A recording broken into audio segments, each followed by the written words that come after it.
Con su historia de una vez, De mujer una, hermosa, listo. mujer más hermosa de Colombia, adelante. Perfecto. Bueno, pues los invitamos a que se conecten en W Radio Colombia en YouTube para hablar de lo que está sucediendo, pues con una alerta, Juan Pablo, y es el creciente número de asesinatos, de violencia contra la población LGBTIQ+. Se ha visto muchas noticias Mm. últimamente de lo que ocurre en varias ciudades del país. Pues claro, es que aquí en Bogotá recientemente, hace un par de semanas tuvimos un caso, pero creo que en Barranquilla también se han repetido. Recordemos que hace unos meses estábamos mirando hacia Medellín por lo mismo. En Sí. fin, es una situación un tanto inquietante. Sí, y además reporto sintonía del nuevo cónsul de Colombia en México, Andrés Hernández, que nos aclara muy, muy oportunamente, es población LGBTIQ+. Es Ujú. importante hacer esta pedagogía. Y bueno, yo quiero que empecemos con lo más reciente, con una historia pues terrible de lo que ha ocurrido en Soledad, en el departamento del Atlántico, donde pues se presentó un caso reciente de una persona conocida como Gabriel Fuenmayor, que fue encontrado en el municipio de Soledad asesinado. Mostremos el trino, por favor, con signos de tortura. Las autoridades encontraron su cuerpo con estos signos de violencia que parecen repetirse en varios casos en el departamento del Atlántico, donde Mm. ya solamente se cuenta, imagine, solamente no, se cuenta el sexto asesinato contra un hombre de la población LGBTIQ más en el Atlántico en lo que va Ten- corrido del año. Tengo entendido que esta organización, además la del Trino Caribe Afirmativo, tiene, Andrea, un inventario bastante delicado de lo que está pasando en esa zona del país donde además se ha concentrado una situación muy, muy delicada de discriminación y ahora de agresión en contra de la población LGBTIQ. Pues mire, a propósito de esto, le tengo al director de Caribe Afirmativo, que es la organización defensora de derechos humanos de esta población. Wilson Castañeda se conecta a esta hora. Muy buenas tardes. Gracias por estar con nosotros. Hola Andrea, Juan Pablo, Mauricio, Juan David y todas las personas que nos escuchan. Wilson, ¿qué es lo que está sucediendo en el Atlántico? ¿Ustedes han encontrado una sistematicidad, una conexión en estos casos de asesinatos y de unos signos de violencia que estremecen mucho porque parece que tienen conexión? ¿Qué nos puede usted contar? Hay dos datos importantes, uno a nivel general, que ya es alarmante, y es que al día de hoy, contrastando cifras entre nuestro observatorio y la Fiscalía General de la Nación, estamos contando con que en lo que va del año 2022, que aún no se acaba, hay documentadas 115 homicidios y feminicidios contra personas LGBTI en el país, que revisando las cifras de la Fiscalía estaríamos casi que duplicando las cifras del año 2021.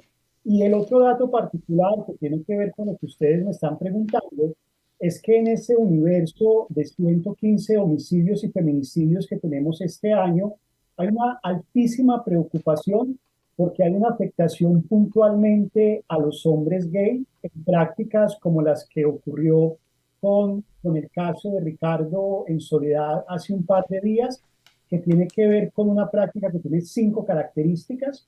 En primer lugar, homicidios que se cometen en el domicilio de las víctimas, donde la víctima está en alto estado de indefensión porque se supone que es un lugar seguro, en su casa. En segundo lugar, el uso de altísimos niveles de sevicia y crueldad, uso de armas blancas, de armas contundentes, más de 30 impactos con arma blanca. En tercer lugar, uso de situaciones gravísimas como la asfixia mecánica, el ahorcamiento. En cuarto lugar, la presencia en el lugar del crimen de cuerpos desnudos que hablan de un encuentro sexual previo al hecho criminal. Y finalmente, de que la mayoría de las víctimas, el último contacto, la última razón que se tiene de las víctimas es que han contactado presuntamente a sus victimarios a través de Sí. aplicaciones o en espacios de divertimento. Esta práctica, que no es nueva, ha estado históricamente presente en la violencia que afecta a las personas LGBT en Colombia, particularmente a los hombres gay. Lo que ocurre en el año 2022 es que ha tenido un aumento, particularmente lo que ocurrió en Medellín.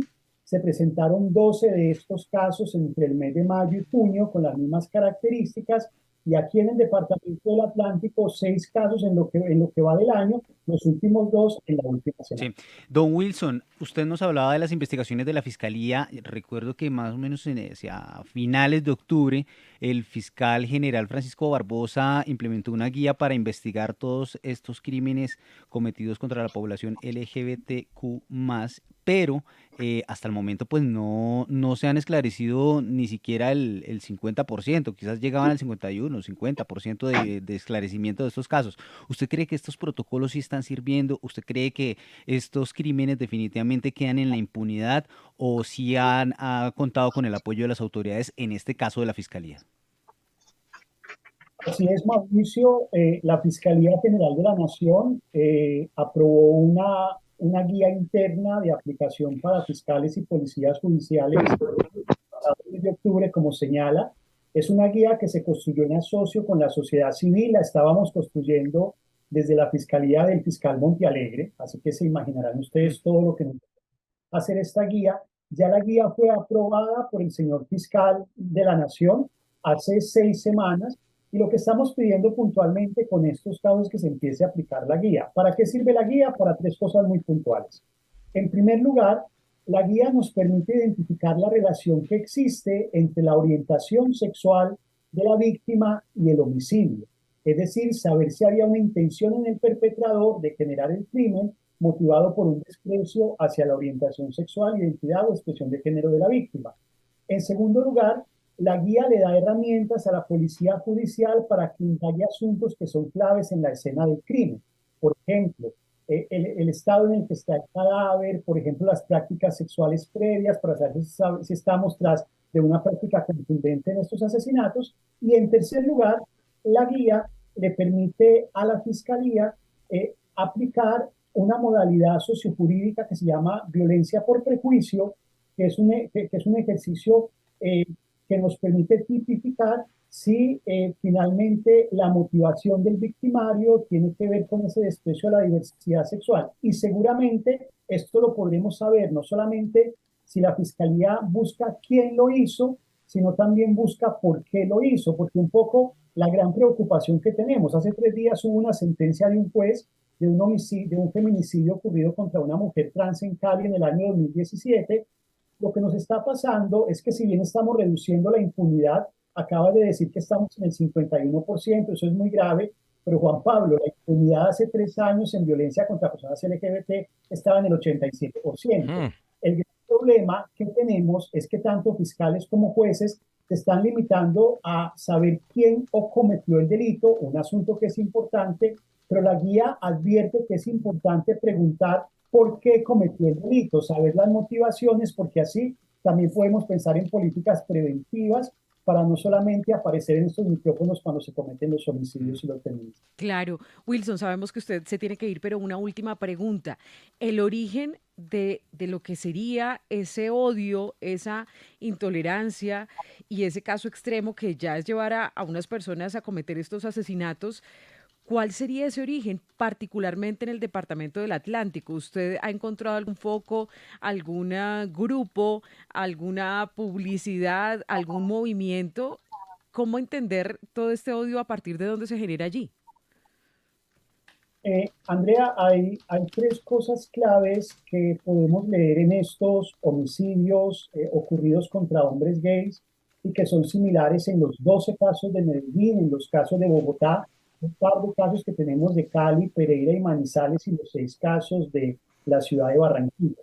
En primer lugar, es como los homicidios, que reitero, no es del 2002, es histórico, ocurren en el domicilio y finalmente el domicilio, pues nadie piensa que va a llegar a su casa y va a encontrar la muerte dentro de su casa.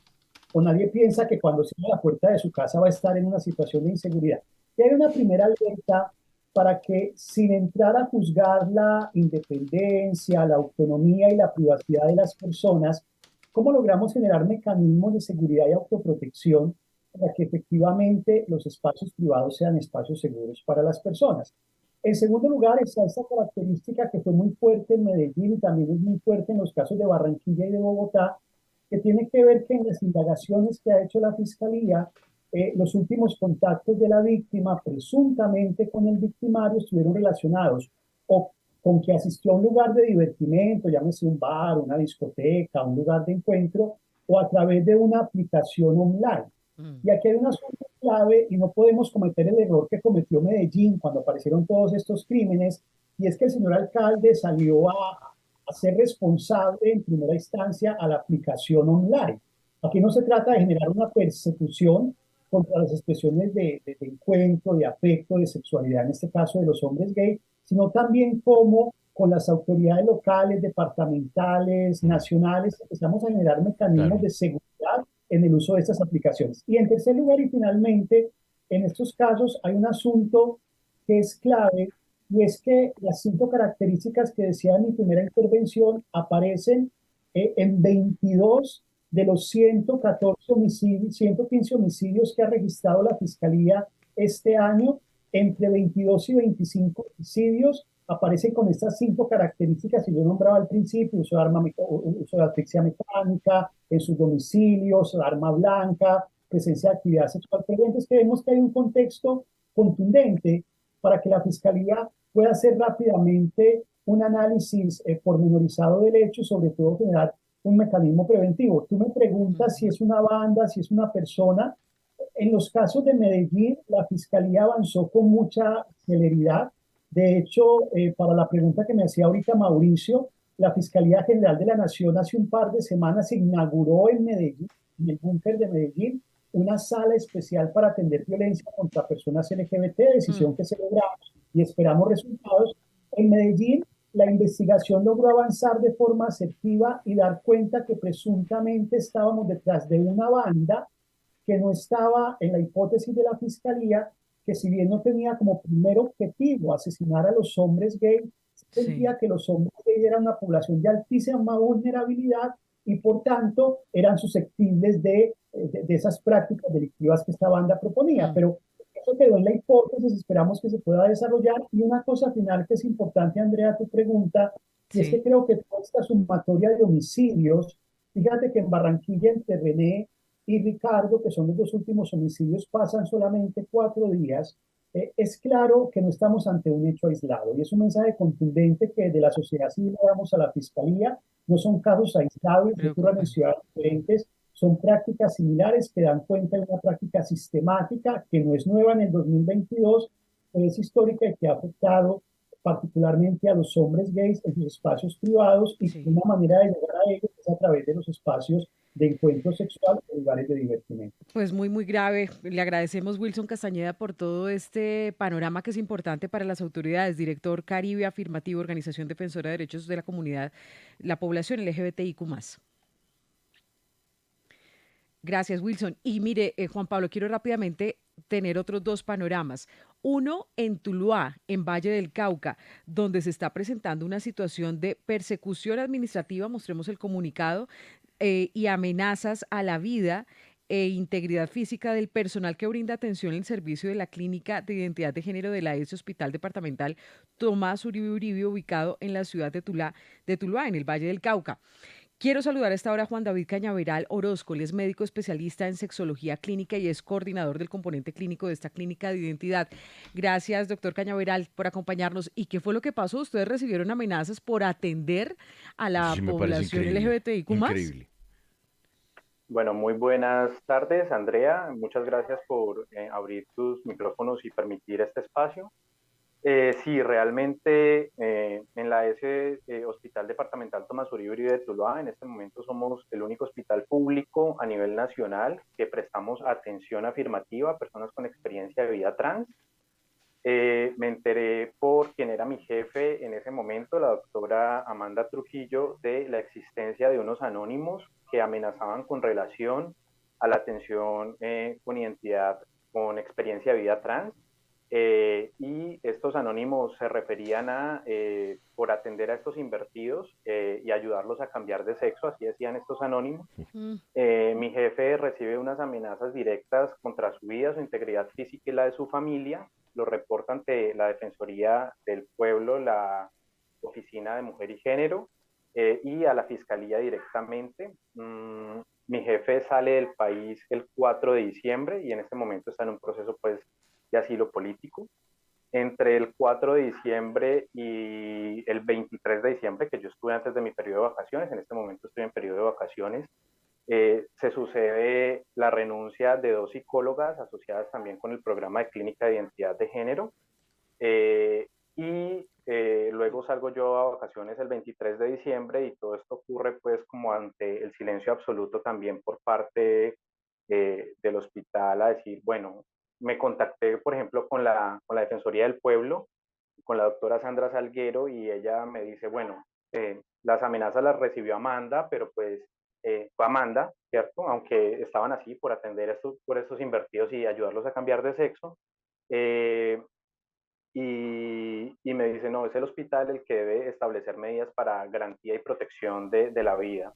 Con una de Terrible. las psicólogas, sí, total, con una de las psicólogas nos comunicamos con la fiscal de Tuluá y la fiscal nos dice, pues mire, realmente es una situación delicada, grave, sobre todo porque es un anónimo y no sabemos quién habrá sido, pero pues poniéndonos en términos prácticos no hay cómo darles seguridad, uno, cambien de rutas, anden acompañados, pues que no soluciona nada, ¿cierto? Cuídense ustedes Y mismos.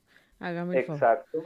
Y pues nada, entonces luego de esto sucede la renuncia de las dos psicólogas y luego quedo yo ahí un poco a la deriva. No, pues llamamos la atención de las autoridades en Tuluá por estas amenazas al personal médico por atender a la población LGBTIQ+. Doctor, muchas gracias. Y finalmente quiero hablar con Alejandro Michels, abogado activista de derechos humanos de esta población. Y usted ha estado muy pendiente, Alejandro, del caso también tan terrible que ocurrió en Bogotá, que guarda similitud con los casos en el Atlántico, el caso de Felipe Garzón. Bienvenido y qué se sabe hasta el momento sobre esta investigación. Bueno, muy buenas tardes a todas y todos. Un cordial saludo, Juan Pablo, y toda la mesa de trabajo de W Radio.